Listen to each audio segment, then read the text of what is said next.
आज से 500 से 1000 साल पहले जो लोग इस दुनिया में रहा करते थे, वो ज्यादातर अपना खजाना घरों में या फिर अपने घरों के आसपास किसी जगह पर जमीन में दफना दिया करते थे। तो आज की इस वीडियो में हम ऐसे ही हजारों साल पुराने खजानों के बारे में बात करेंगे जो आज के लोगों को गलती से मिल गए थे।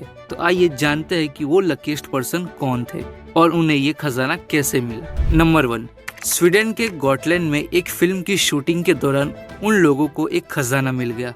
इस खजाने में 150 पाउंड चांदी, 50 पाउंड पीतल और बेशुमार ज्वेलरी भी शामिल थी। इसमें ज्यादातर खजाना सिक्कों के रूप में था। ये खजाना घर के एक फर्श के नीचे पड़ा हुआ था और ये खजाना उस टाइम के वाइकिंग्स का था। और ये खजाना इतना ज्यादा था कि स्कॉटलैंड के लोगों ने गवर्नमेंट को 500 साल तक का टैक्स दिया था। ऐसा कहा जाता है कि ये खजाना जिस जगह पर मिला था उसके मालिक को $2,40,000 इनाम में दिया गया था, यानी 1,80,00,000 रुपए। Number 2, gold in old tank. ये है निक मेड। अमेरिका में ये कंपनी लोगों को मुफ्त में मिलिट्री व्हीकल्स पर सवारी कराकर लोगों का शौक पूरा करती है। इसी वजह से निक पुराने टैंक्स को खरीद के उसे रिफर्निश करता था। 2017 में निक ने एक पुराने टैंक को खरीदा था $40,000 में, लेकिन निक को ये नहीं पता था कि ये टैंक उसकी जिंदगी बदल के रख देगा। निक अपने मैकेनिक के साथ टैंक को रिफर्निश करना शुरू करता है और जब फ्यूल टैंक की बारी आई तो उसे चेंज करने के दौरान उसके अंदर से 5 गोल्ड बार मिले जो बिल्कुल प्योर गोल्ड के थे। इस गोल्ड बार की कीमत उस टाइम पर $12 लाख थी, यानी तकरीबन 90 करोड़ रुपए। ऐसा माना जा रहा था कि किसी सोल्जर को ये गोल्ड बार किसी घर से मिला होगा और उसने इसे सेफ रखने के लिए उन गोल्ड बार्स को फ्यूल टैंक में रख दिया और फिर शायद उस सोल्जर की मौत हो गई होगी। नंबर 3, ईस्ट इंग्लैंड में एक जमीन के मालिक का हैमर खेतों में खो गया था। तो उसने अपने एक दोस्त एरिक लॉ से कहा, क्या तुम खेतों में जाकर मेरे ढूंढने में मदद करोगे? एंड एरिक के पास एक मेटल डिटेक्टर भी था और फिर उस मेटल डिटेक्टर की मदद से वो लोग हैमर को ढूंढने लगे, पर उन्हें ये नहीं पता था कि वो हैमर उनकी जिंदगी बदल कर रख देगा। तभी मेटल डिटेक्टर पर एक जगह बहुत ही हैवी सिग्नल दिया और उस जगह पर जब खुदाई की गई तो उन्हें वहां पर एक सोने से भरा हुआ बॉक्स मिला जिसमें 14,780 gold coin and silver coin और 200 से भी ज्यादा ज्वेलरीज आइटम मौजूद थी।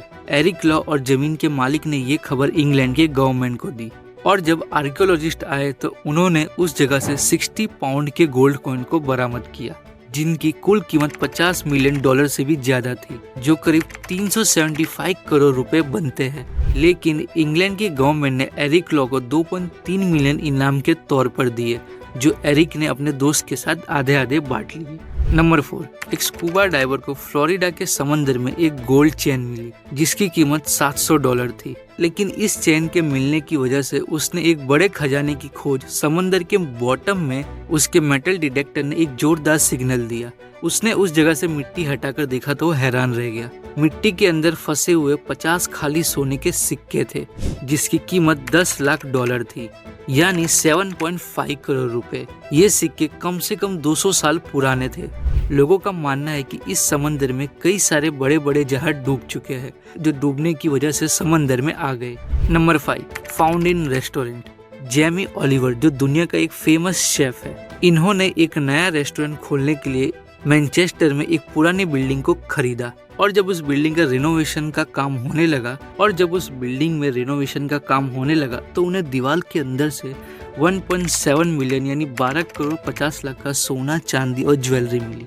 अब इस दीवार के अंदर सोना आया कहां से, इसकी भी एक बड़ी इंटरेस्टिंग स्टोरी है। हुआ कुछ ऐसा था कि कुछ सालों पहले ये बिल्डिंग एक मिडलैंड नाम की बैंक की थी। यहाँ पर एक सिक्योर लॉकर था जिसमें कई सारे लोगों ने अपनी कीमती गहने रख रखे थे। फिर हुआ ऐसा 1889 में मिडलैंड बैंक लॉस में जाने लगी तो HSBC बैंक ने उसे खरीद लिया। मिडलैंड बैंक की सारी चीजें HSBC बैंक की हो चुकी थी जिसमें ये बिल्डिंग भी शामिल थी। लेकिन 1992 में HSBC को अपनी ये ब्रांच बंद करनी पड़ी तो उन्होंने सभी कस्टमर को एक लेटर भेजा कि आप अपनी सारी ज्वेलरीज को रिकवर कर लें। फिर बहुत सारे लोग अपनी ज्वेलरी को लेने आए पर कुछ ऐसे भी लोग थे जो नहीं आ पाए थे, शायद उनकी मौत हो चुकी थी। लेकिन बैंक ने कुछ लॉकर्स को तोड़कर उसमें से ज्वेलरी को निकाल ली थी। लेकिन कुछ ऐसे भी लॉकर थे जिन्हें तोड़ने पर बिल्डिंग गिरने का खतरा था तो उन्होंने उन लॉकर्स को ऐसा ही छोड़ दिया और बैंक बंद कर दी। एंड फिर 20 साल बाद जेमी ओलिवर को ये लॉकर्स खजाने के तौर पर मिले उम्मीद है कि आपको ये वीडियो पसंद आई होगी। अगर वीडियो अच्छी लगी हो तो वीडियो को लाइक और चैनल को सब्सक्राइब जरूर कर देना।